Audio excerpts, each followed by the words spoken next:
मैं अपने कमरे में बैठी मैकबेथ के तीसरे अंक पर ध्यान लगाने की कोशिश कर रही थी, लेकिन सच तो ये था कि मेरा ध्यान अपनी ट्रक की आवाज पर लगा हुआ था।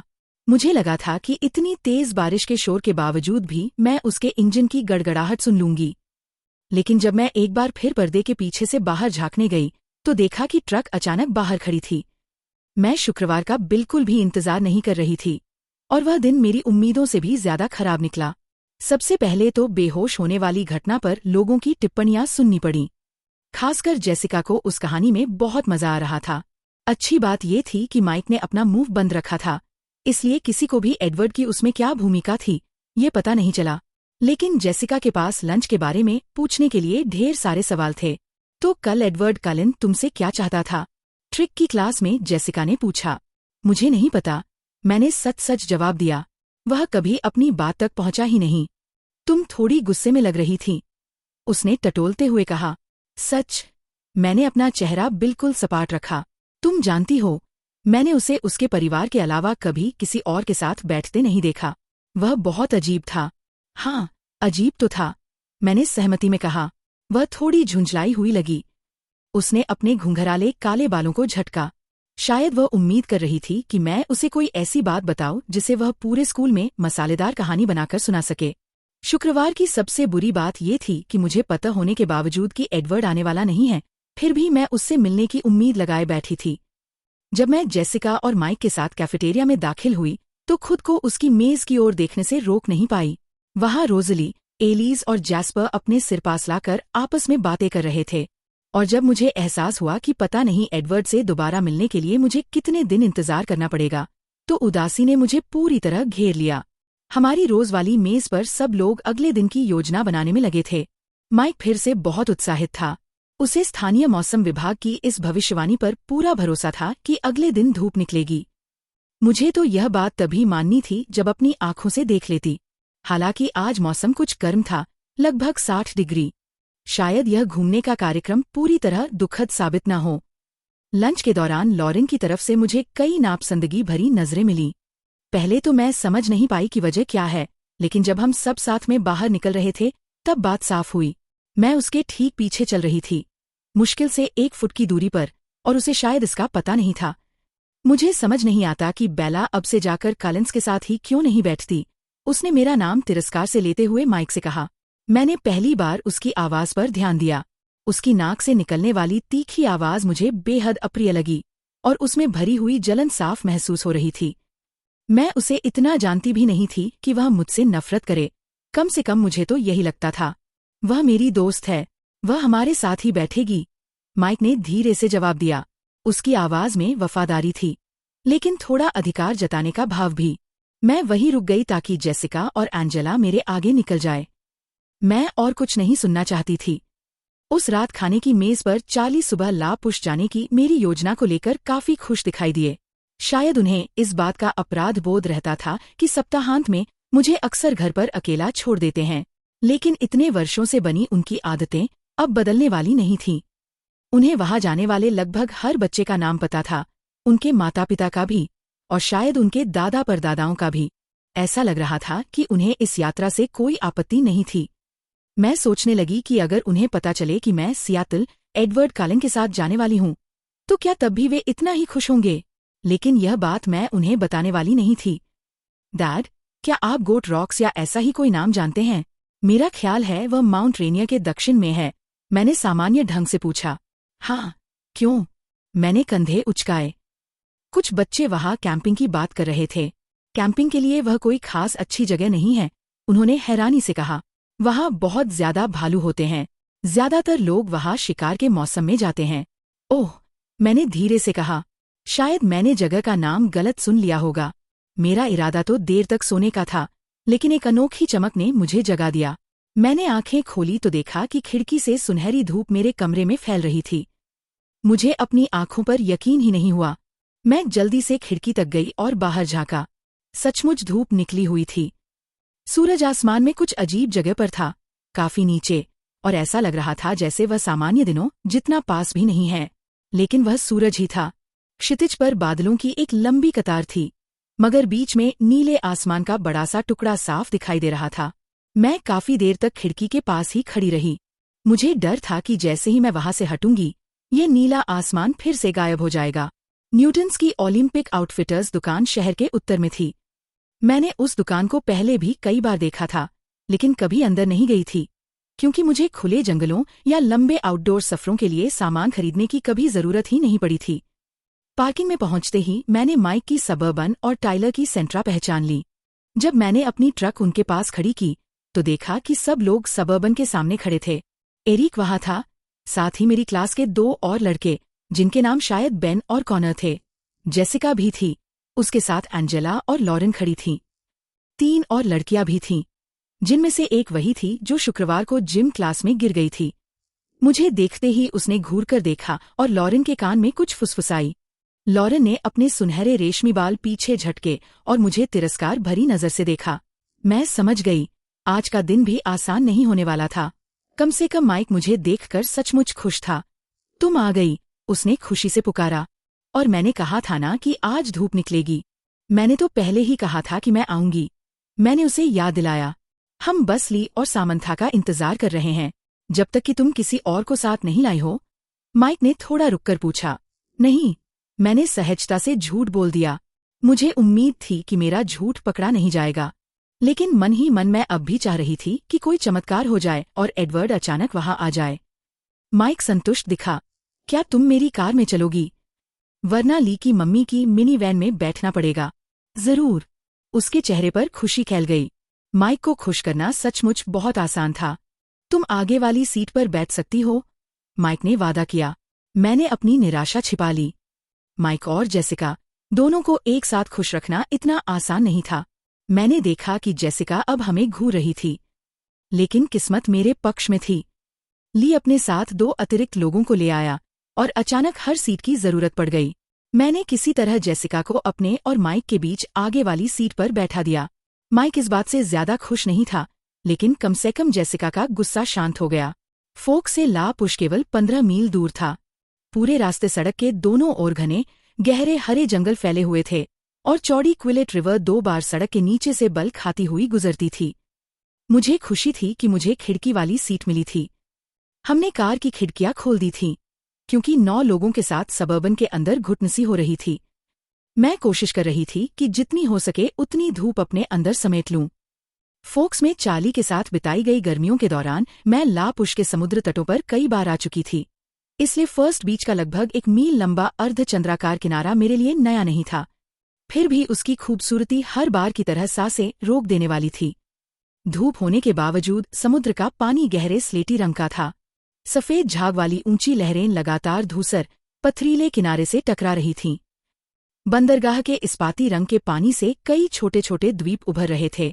उनकी सीधी खड़ी चट्टानें ऊंचाई तक जाती थीं और उनकी चोटियों पर लंबे गंभीर एफआईआर के पेड़ खड़े थे। समुद्र के बिल्कुल किनारे पर रेत की केवल एक पतली सी पट्टी थी। उसके बाद पूरा तट लाखों बड़े चिकने पत्थरों से ढका हुआ था।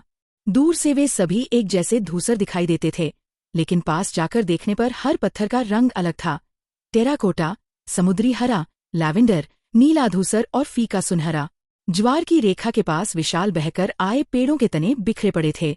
नमकीन लहरों ने उन्हें हड्डियों की तरह सफेद बना दिया था। कुछ जंगल की सीमा पर एक दूसरे के ऊपर ढेर लगे थे और कुछ अकेले पड़े थे, जहां तक लहरें नहीं पहुंच पाती थीं। समुद्र की ओर से तेज, ठंडी और नमकीन हवा चल रही थी। लहरों पर पेलिकन्स आराम से तैर रहे थे, जबकि ऊपर सीगल्स और एक अकेला ईगल गोल गोल चक्कर लगा रहे थे। बादल अब भी पूरे आसमान के चारों ओर मंडरा रहे थे, मानो किसी भी पल नीले आसमान पर कब्जा कर लेंगे। लेकिन फिलहाल सूरज पूरी बहादुरी से अपने छोटे से नीले घेरे में चमक रहा था। हम सब धीरे धीरे चलते हुए समुद्र तट पर पहुंचे। माइक हमें उन बड़े ड्रिफ्टवुड के लट्ठों तक ले गया, जहां पहले भी ऐसी कई पार्टियां हुई होंगी। वहां पहले से ही आग जलाने का गोल घेरा बना हुआ था, जिसमें पुरानी काली राख भरी थी। एरिक और वह लड़का, जिसका नाम शायद बेन था, जंगल के किनारे पड़े सूखे ड्रिफ्टवुड के टुकड़े इकट्ठा करने लगे। थोड़ी ही देर में उन्होंने पुरानी राख के ऊपर तंबू जैसी आकृति बनाकर लकड़ियां सजा दीं। क्या तुमने कभी ड्रिफ्टवुड की आग देखी है? माइक ने मुझसे पूछा। मैं हड्डियों जैसे सफेद रंग वाले एक बड़े लकड़ी के लट्ठे पर बैठी थी।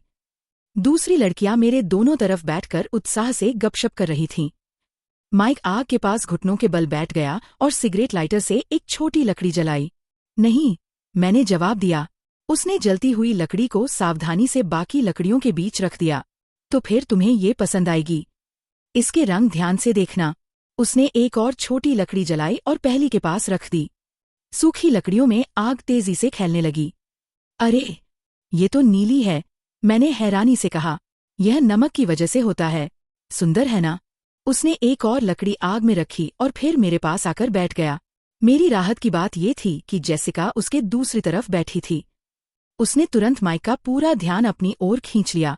मैं चुपचाप उन अजीबसी नीली और हरी लपटों को आसमान की ओर उठते हुए देखती रही। लगभग आधे घंटे तक बातें करने के बाद कुछ लड़कों ने पास के टाइडल पूल्स तक पैदल जाने का प्रस्ताव रखा।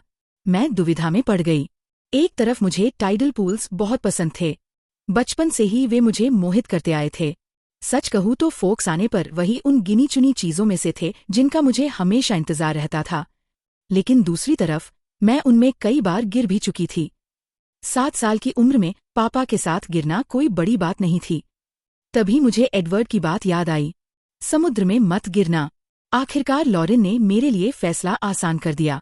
उसे पैदल चलना पसंद नहीं था और उसने वैसे भी उसके लिए बिल्कुल गलत जूते पहन रखे थे। एंजेला और जेसिका को छोड़कर ज्यादातर लड़कियां भी समुद्र तट पर ही रुकने वाली थीं। मैंने इंतजार किया जब तक टाइलर और एरिक भी उनके साथ रुकने का फैसला नहीं कर लेते। फिर मैं चुपचाप पैदल जाने वाले समूह में शामिल हो गई। मुझे आते देखकर माइक के चेहरे पर बड़ी सी मुस्कान खिल गई। रास्ता बहुत लंबा नहीं था, लेकिन जंगल में प्रवेश करते ही मुझे खुला आसमान छूटने का दुख हुआ। जंगल की हरी रोशनी आसपास गूंजती किशोरों की हंसी से बिल्कुल मेल नहीं खा रही थी। वातावरण इतना धुंधला और रहस्यमय था कि हल्की फुल्की बातें भी वहां अजीब लग रही थीं। मुझे हर कदम बहुत संभल कर रखना पड़ रहा था, नीचे फैली जड़ों से बचते हुए और ऊपर निकली शाखाओं से सिर बचाते हुए। कुछ ही देर में मैं सबसे पीछे रह गई। आखिरकार मैं घने पन्नारंग के जंगल से निकलकर फिर पथरीले समुद्र तट पर पहुंच गई। उस समय भाटा था। एक संकरी समुद्री धारा हमारे पास से बहती हुई समुद्र की ओर जा रही थी। उसके कंकड़ों वाले किनारों पर कई उथले पानी के छोटे छोटे तालाब थे, जिनका पानी कभी पूरी तरह सूखता नहीं था। उनमें जीवन की भरमार थी। मैंने बहुत सावधानी रखी कि कहीं ज्यादा झुक न जाऊं। बाकी सब लोग बिल्कुल निडर थे। वे चट्टानों पर उछलकूद कर रहे थे और खतरनाक किनारों पर भी आराम से खड़े हो जाते थे। मुझे एक बड़ी, मजबूत दिखने वाली चट्टान मिली। मैं सावधानी से उस पर बैठ गई और नीचे फैले प्राकृतिक एक्वेरियम को मंत्रमुग्ध होकर देखने लगी। रंग बिरंगे सी एनेमोन्स पानी की अदृश्य धाराओं के साथ लगातार लहरा रहे थे। मुड़े तुड़े शंख धीरे धीरे सरक रहे थे, जिनके भीतर छिपे केकड़े दिखाई भी नहीं देते थे। स्टारफिश चट्टानों से ऐसे चिपके हुए थे जैसे वे पत्थर का ही हिस्सा हों। और एक छोटा सा काला ईल, जिसकी पीठ पर सफेद धारियां थीं, चमकीली हरी समुद्री घास के बीच इधर उधर तैर रहा था, मानो समुद्र के लौटने का इंतजार कर रहा हो। मैं पूरी तरह उस दृश्य में खो गई थी।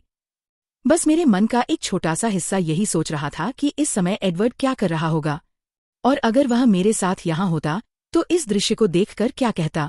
आखिरकार लड़कों को भूख लग गई और हम सब वापस लौटने लगे। इस बार मैंने जंगल में उनके साथ कदम मिलाने की पूरी कोशिश की, और स्वाभाविक रूप से मैं फिर कई बार गिर पड़ी। मेरी हथेलियों पर हल्की खरोंचें आ गईं और मेरी जीन्स के घुटनों पर हरे दाग लग गए, लेकिन शुक्र था कि इससे ज्यादा कुछ नहीं हुआ। जब हम फर्स्ट बीच वापस पहुंचे तो देखा कि जिस समूह को हम पीछे छोड़ गए थे वह अब पहले से कहीं बड़ा हो चुका था। जैसे जैसे हम पास पहुंचे, हमें नए आए लोगों के सीधे, चमकदार काले बाल और तांबे जैसे रंग की त्वचा दिखाई देने लगी। वे रिजर्वेशन के किशोर थे जो वहां सबके साथ मिलने जुलने आए थे। खाना पहले ही बांटा जा चुका था और लड़के जल्दी जल्दी अपना हिस्सा लेने दौड़ पड़े। जैसे जैसे हम ड्रिफ्टवुड के घेरे में पहुंचे, एरिक सबका परिचय करवाता गया। एंजेला और मैं सबसे आखिर में पहुंची। जब एरिक ने हमारे नाम बताए तो मैंने देखा कि आग के पास पत्थरों पर बैठा एक कम उम्र का लड़का उत्सुकता से मेरी ओर देखने लगा। मैं एंजेला के बगल में बैठ गई। माइक हमारे लिए सैंडविचेस और कई तरह के सोडास लेकर आया ताकि हम अपनी पसंद का चुन सकें। इसी बीच आगंतुकों में सबसे बड़ा दिखने वाला लड़का अपने साथ आए बाकी 7 लोगों के नाम गिनाने लगा।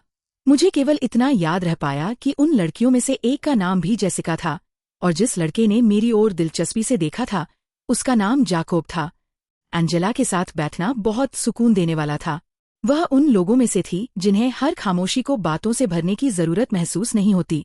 उसकी वजह से मैं बिना किसी बाधा के अपने विचारों में खोई रह सकी। मैं यही सोच रही थी कि फोक्स में समय कितना अजीब ढंग से बीतता था। कभी कभी पूरा समय धुंधला सा गुजर जाता और उसमें केवल कुछ खास पल ही साफ याद रह जाते, लेकिन कभी ऐसा भी होता कि हर एक सेकंड मेरी यादों में गहराई से दर्ज हो जाता। मुझे अच्छी तरह पता था कि इस फर्क की वजह क्या थी, और यही बात मुझे बेचैन कर रही थी। दोपहर के भोजन के दौरान बादल धीरे धीरे आगे बढ़ने लगे। वे नीले आसमान पर रेंगते हुए छा रहे थे, कभी कभी सूरज के सामने आकर उसे ढक देते, समुद्र तट पर लंबी परछाइयां बिछा देते और लहरों को और भी गहरा बना देते। खाना खत्म होने के बाद लोग दो दो, तीन तीन के समूहों में इधर उधर जाने लगे। कुछ लोग समुद्र के किनारे जाकर उछलती लहरों पर पत्थर उछालने लगे। कुछ ने फिर से टाइडल पूल्स जाने की योजना बना ली। माइक, जिसके पीछे पीछे जेसिका भी चली जा रही थी, गांव की इकलौती दुकान की ओर निकल गया। रिजर्वेशन के कुछ स्थानीय किशोर भी उनके साथ चले गए, जबकि बाकी लोग पैदल यात्रा वाले समूह में शामिल हो गए। जब तक सब लोग अलग अलग दिशाओं में बिखर गए, मैं अकेली अपने ड्रिफ्टवुड के लट्ठे पर बैठी रह गई थी। लॉरेन और टाइलर किसी के लाए हुए सीडी प्लेयर में व्यस्त थे और रिजर्वेशन के 3 किशोर आग के पास बैठे थे। उनमें जाकोब भी था और वही सबसे बड़ा लड़का भी, जिसने पहले सबका परिचय कराया था। एंजेला के हाइकिंग वाले समूह के साथ जाने के कुछ ही मिनट बाद जाकोब आराम से चलता हुआ आया और उसकी जगह मेरे पास बैठ गया। वह लगभग 14 या 15 साल का लग रहा था। उसके लंबे, चमकदार काले बाल गर्दन के पीछे रबर बैंड से बंधे हुए थे। उसकी त्वचा रेशम जैसी मुलायम और तांबे जैसी चमक लिए हुए थी। उसकी गहरी आंखें उभरी हुई गाल की हड्डियों के ऊपर गहराई में जमी थीं। ठुड्डी के आसपास अब भी बचपन की हल्की सी गोलाई बाकी थी। कुल मिलाकर उसका चेहरा बहुत आकर्षक था, लेकिन मेरे मन में उसकी अच्छी छवि उसके पहले ही वाक्य से थोड़ी खराब हो गई। तुम इज़ाबेला स्वान हो ना? मुझे लगा जैसे स्कूल का पहला दिन फिर से लौट आया हो। बेला, मैंने लंबी सांस लेते हुए कहा। मैं जाकोब ब्लैक हूँ। उसने दोस्ताना अंदाज में हाथ बढ़ाया। तुमने मेरे डैड की ट्रक खरीदी है। ओह, मैंने राहत की सांस लेते हुए उसका हाथ मिलाया। तो तुम बिली के बेटे हो। मुझे तुम्हें याद रखना चाहिए था। नहीं, जाकोब मुस्कुराया। मैं घर में सबसे छोटा हूँ। तुम्हें मेरी बड़ी बहनें याद होंगी, रेचेल और रेबेका। मुझे अचानक याद आ गया। चार्ली और बिली जब भी मछली पकड़ने जाते थे तो हमें साथ छोड़ जाते थे ताकि हम खेलते रहें, लेकिन हम सब इतने शर्मीले थे कि कभी अच्छे दोस्त नहीं बन पाए। हाँ, जब मैं 11 साल की हुई तब तक मैं इतनी जिद करने लगी थी कि उन फिशिंग ट्रिप्स का सिलसिला ही बंद हो गया। क्या वे यहाँ हैं? मैंने समुद्र किनारे खड़ी लड़कियों को देखते हुए पूछा। मैं सोच रही थी कि क्या अब मैं उन्हें पहचान भी पाऊंगी। नहीं, जाकोब ने सिर हिलाया। रेचल को वॉशिंगटन स्टेट में स्कॉलरशिप मिल गई है और रेबेका ने एक सैमोन सर्फर से शादी कर ली। अब वह हवाई में रहती है। शादी? मैं हैरान रह गई। वाह, वे जुड़वा बहनें मुझसे मुश्किल से 1 साल बड़ी थीं। तो ट्रक कैसी लग रही है? जाकोब ने पूछा। मुझे बहुत पसंद है। बहुत बढ़िया चलती है। हाँ, लेकिन बहुत धीमी है। वह हंस पड़ा। जब चार्ली ने उसे खरीद लिया था तब मुझे बड़ी राहत मिली थी, वरना डैड मुझे नई कार बनाने नहीं देते। कहते थे कि घर में एक अच्छी भली गाड़ी पहले से मौजूद है, इतनी भी धीमी नहीं है। मैंने अपनी ट्रक का बचाव किया। क्या तुमने उसे कभी 60 मील प्रति घंटा से ऊपर चलाया है? नहीं, मैंने स्वीकार किया। अच्छा है, मत चलाना। वह मुस्कुराया। मैं भी मुस्कुराए बिना नहीं रह सकी। लेकिन दुर्घटना में ये बहुत अच्छा साथ देती है, मैंने अपनी ट्रक की तारीफ में कहा। मुझे तो नहीं लगता कि कोई टैंक भी उस पुराने दैत्य का कुछ बिगाड़ सकता है। वह फिर हंस पड़ा। तो तुम कारें बनाते हो? मैंने प्रभावित होकर पूछा। जब समय मिलता है और पार्ट्स भी मिल जाए, उसने मजाक में कहा। वैसे तुम्हें कहीं 1986 वॉल्क्सवैगन रैबिट का मास्टर सिलेंडर दिखे तो मुझे जरूर बताना। उसकी आवाज भारी लेकिन बेहद मधुर थी। माफ करना, मैं हंस दी। हाल ही में तो नहीं देखा, लेकिन अगर मिला तो तुम्हारे लिए ध्यान रखूंगी। असल में मुझे ये भी नहीं पता था कि मास्टर सिलेंडर होता क्या है। उससे बातें करना बहुत आसान था। उसने मेरी ओर देखकर एक चमकदार मुस्कान बिखेरी। उसकी नज़र में वही प्रशंसा थी जिसे मैं अब पहचानना सीख चुकी थी। और यह बात केवल मेरी नज़र से नहीं बची। तुम जाकोब को जानती हो, बेला? लॉरेन ने आग के दूसरी तरफ से आवाज लगाई। उसके स्वर में मुझे घमंड साफ महसूस हुआ। हम तो लगभग मेरे जन्म से ही एक दूसरे को जानते हैं। जाकोब हंसते हुए बोला और फिर मुस्कुराकर मेरी तरफ देखने लगा। कितनी अच्छी बात है, लॉरेन ने कहा, लेकिन उसकी आवाज से बिल्कुल नहीं लग रहा था कि उसे ये बात सचमुच अच्छी लगी हो। उसकी फीकी, मछली जैसी आंखें सिकुड़ गईं। फिर उसने दोबारा मुझे पुकारा, बेला। मैं अभी टाइलर से कह रही थी कि अफसोस है आज कॉलिंस में से कोई भी नहीं आया। क्या किसी ने उन्हें बुलाने के बारे में सोचा ही नहीं? उसके चेहरे पर दिखाई दे रही चिंता बिल्कुल बनावटी लग रही थी। तुम्हारा मतलब डॉक्टर कार्लाइल कॉलिन के परिवार से हैं? सबसे लंबे और उम्र में सबसे बड़े लड़के ने मेरे जवाब देने से पहले ही पूछा। इससे लॉरेन साफ तौर पर चिढ़ गई। वह लड़के से ज्यादा एक जवान आदमी लगता था और उसकी आवाज बहुत गहरी थी। हाँ, क्या तुम उन्हें जानते हो? लॉरेन ने आधे मुड़कर उससे कुछ अहंकार भरे अंदाज में पूछा। उसने उसकी बात को नजरअंदाज करते हुए शांत लेकिन दृढ़ स्वर में कहा, कॉलिंस यहाँ नहीं आते। उसके लहजे से साफ था कि वह इस विषय पर आगे कोई चर्चा नहीं चाहता था। लॉरेन का ध्यान वापस अपनी ओर खींचने की कोशिश में टाइलर ने उससे अपने हाथ में पकड़ी हुई एक सीडी के बारे में राय पूछी, लेकिन लॉरेन का ध्यान कहीं और ही था। मैं उस गहरी आवाज वाले लड़के को हैरानी से देखती रह गई, मगर वह हमारी ओर नहीं बल्कि पीछे फैले घने अंधेरे जंगल की तरफ देख रहा था। उसने कहा था कि कॉलिंस यहाँ नहीं आते, लेकिन उसके लहजे में जैसे कोई छिपा हुआ मतलब था, मानो उन्हें यहाँ आने की इजाजत ही नहीं थी, जैसे उन पर कोई रोक लगी हो। उसके उस अजीब व्यवहार ने मेरे मन में कई सवाल पैदा कर दिए। मैं उन्हें नजरअंदाज करना चाहती थी, लेकिन ऐसा कर नहीं पा रही थी। तभी जाकोब ने मेरी सोच में खलल डाला। तो क्या फोक्स ने तुम्हें अभी तक पागल कर दिया? उसने मुस्कुराकर पूछा। अगर कहूँ कि हाँ, तो वह भी कम होगा, मैंने मुंह बनाते हुए जवाब दिया। वह मेरी बात समझकर मुस्कुरा दिया, लेकिन मेरा दिमाग अब भी कॉलिंस वाली बात में उलझा हुआ था। तभी मेरे मन में अचानक एक विचार आया। योजना बेवकूफ़ी भरी थी, लेकिन मेरे पास इससे बेहतर कोई रास्ता भी नहीं था। मैंने मन ही मन उम्मीद की कि जाकोब अभी लड़कियों के मामलों में इतना अनुभवी ना हो कि मेरी बेहद खराब फ्लर्ट करने की कोशिश तुरंत पकड़ ले। क्या तुम मेरे साथ समुद्र तट पर थोड़ा चलोगे? मैंने पूछा। मैंने कोशिश की कि एडवर्ड की तरह पलकों के नीचे से देखकर बात करूं। मुझे पूरा यकीन था कि मेरा असर उसके जैसा बिल्कुल नहीं होगा। फिर भी जाकोब तुरंत खुशी खुशी उठ खड़ा हुआ। हम दोनों रंग बिरंगे पत्थरों पर चलते हुए समुद्र तट के उत्तरी हिस्से की ओर बढ़ने लगे, जहां ड्रिफ्टवुड का प्राकृतिक बांध सा बना हुआ था। इसी बीच बादलों ने आखिरकार पूरे आसमान को ढक लिया। समुद्र और गहरा दिखाई देने लगा और हवा अचानक ठंडी हो गई। मैंने अपने हाथ जैकेट की जेबों में और गहराई तक डाल लिए। तो तुम्हारी उम्र क्या है? 16, मैंने पूछा। साथ ही मैं टीवी में देखी हुई लड़कियों की तरह पलके झपकाने की कोशिश भी कर रही थी। मुझे खुद ही अपनी हरकत बहुत बेवकूफ़ी भरी लग रही थी। अभी अभी 15 का हुआ हूँ, उसने थोड़ा शर्माते हुए कहा। सच? मैंने बनावटी हैरानी दिखाई। मुझे तो लगा था कि तुम इससे बड़े हो। मैं अपनी उम्र के हिसाब से थोड़ा लंबा हूँ, उसने समझाया। क्या तुम अक्सर फोक्स आते हो? मैंने ऐसे अंदाज में पूछा जैसे मुझे उसके हाँ कहने की उम्मीद हो। अपनी ही आवाज मुझे बेहद बनावटी लगी। मुझे डर था कि कहीं वह मेरी चाल समझकर मुझे झूठी ना कह दे, लेकिन वह अब भी खुश ही दिखाई दे रहा था। ज्यादा नहीं, उसने थोड़ा उदास होकर कहा, लेकिन जब मेरी कार बनकर तैयार हो जाएगी तब मैं जितनी बार चाहूँ आ सकूंगा। मतलब ड्राइविंग लाइसेंस मिलने के बाद। वह दूसरा लड़का कौन था जिससे लॉरेन बात कर रही थी? मैंने पूछा। वह तो हम सबसे काफी बड़ा लग रहा था। मैंने जानबूझकर खुद को भी छोटे लड़कों के समूह में शामिल कर लिया ताकि जाकोब को लगे कि मुझे उसी की संगत पसंद है। वह सैम है, जाकोब ने बताया। उसकी उम्र 19 साल है। वह डॉक्टर के परिवार के बारे में क्या कह रहा था? मैंने मासूमियत से पूछा। तुम कॉलिंस की बात कर रही हो? उसने कहा।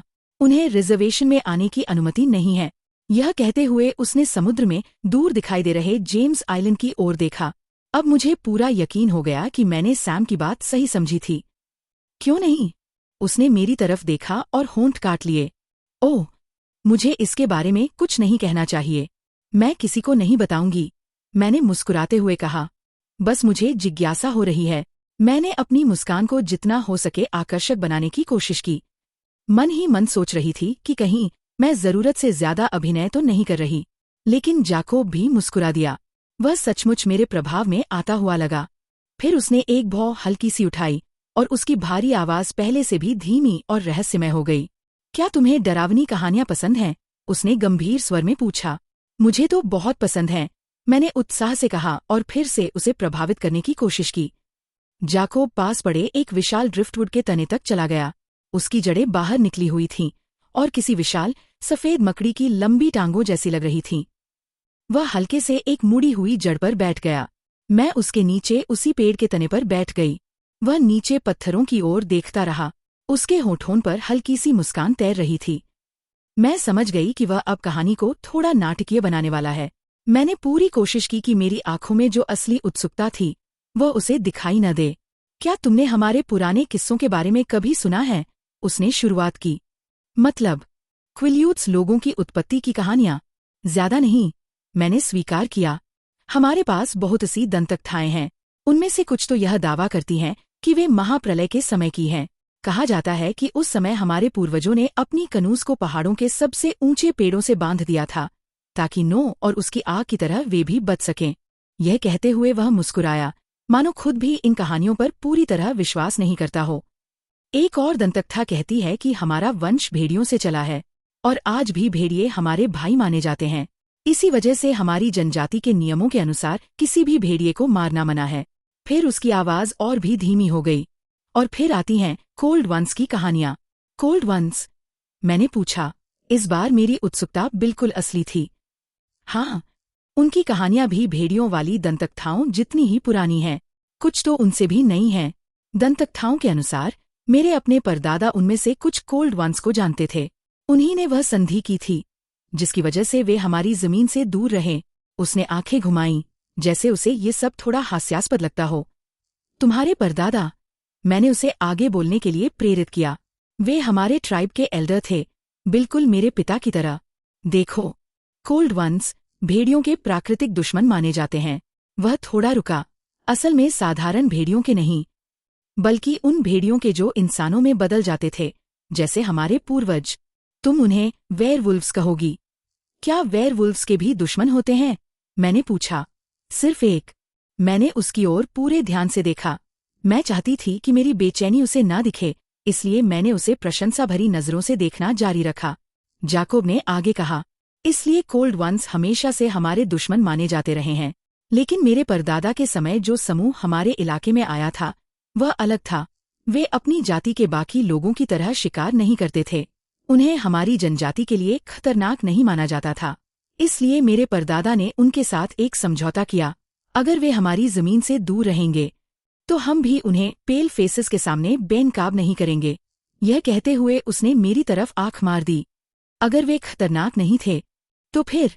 मैंने पूछा। मैं उसकी कहानी को गंभीरता से समझने की कोशिश कर रही थी, लेकिन साथ ही ये भी चाहती थी कि उसे ये एहसास न हो कि मैं उसकी इस भूतिया कहानी पर सचमुच विश्वास करने लगी हूँ। जाकोब ने धीमे स्वर में कहा, इंसानों के लिए कोल्ड वंस के आसपास रहना हमेशा जोखिम भरा होता है, चाहे वे इस समूह की तरह सभ्य ही क्यों न हों। कभी नहीं पता कि उन्हें कब इतनी ज्यादा भूख लग जाए कि वे खुद को रोक ही ना पाएं। उसने जानबूझकर अपनी आवाज में डर का गहरा असर भर दिया।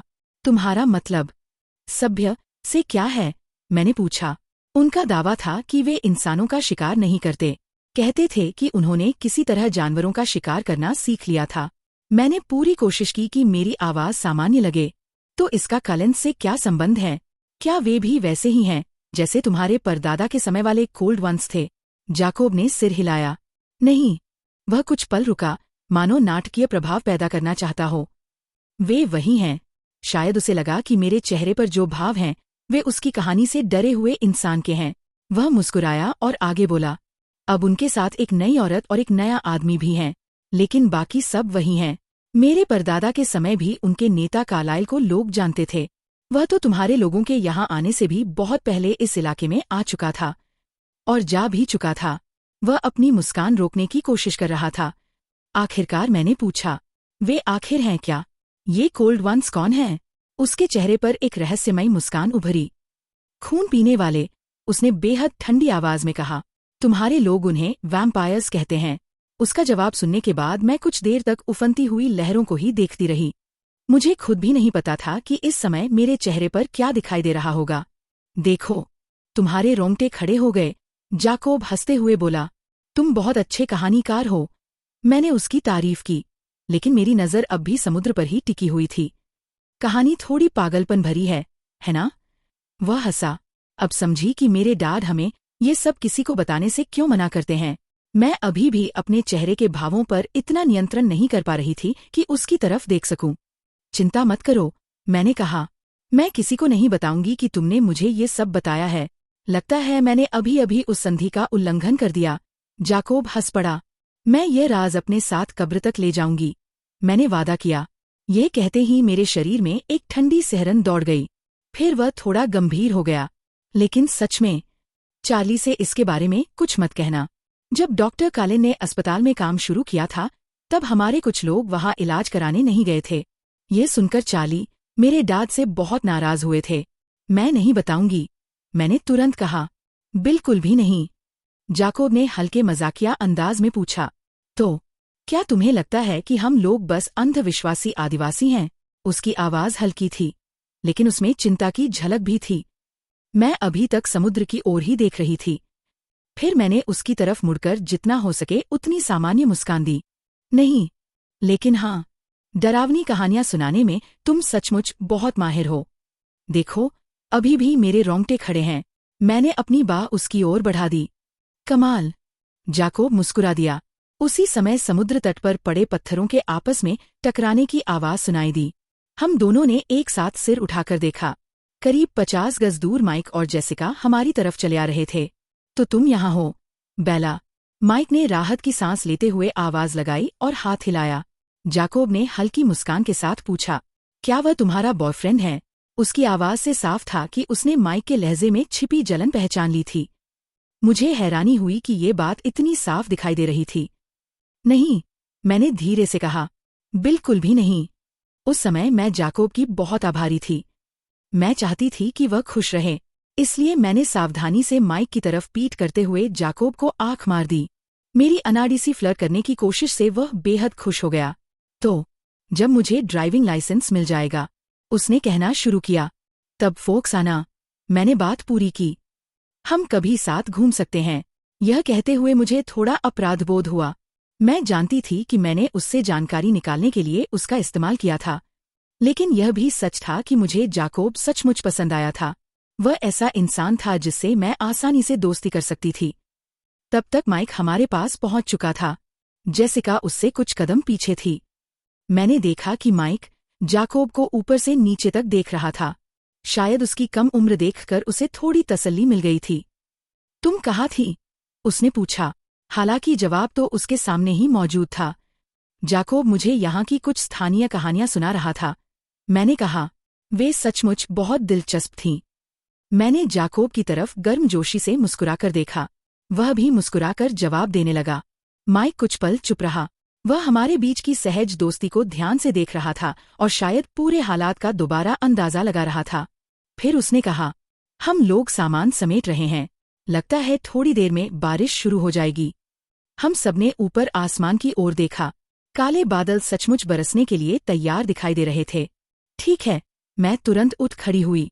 मैं आ रही हूँ। तुमसे फिर मिलकर अच्छा लगा, जाकोब ने कहा।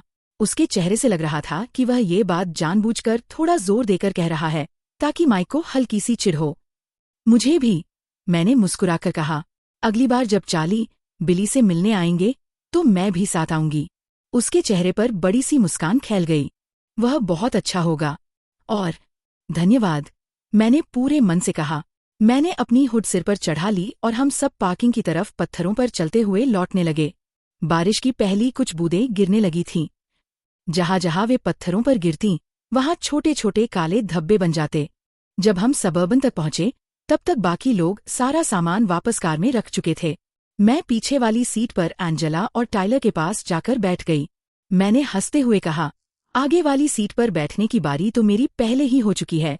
एंजेला चुपचाप खिड़की से बाहर तेज होती आंधी को देखती रही। लॉरेन बीच वाली सीट पर मुड़कर टाइलर का ध्यान अपनी ओर खींचने लगी। इस वजह से मुझे कोई परेशान नहीं कर रहा था। मैंने आराम से सिर सीट पर टिका दिया, आंखें बंद कर लीं और पूरी कोशिश करने लगी कि मैं कुछ भी न सोचूं।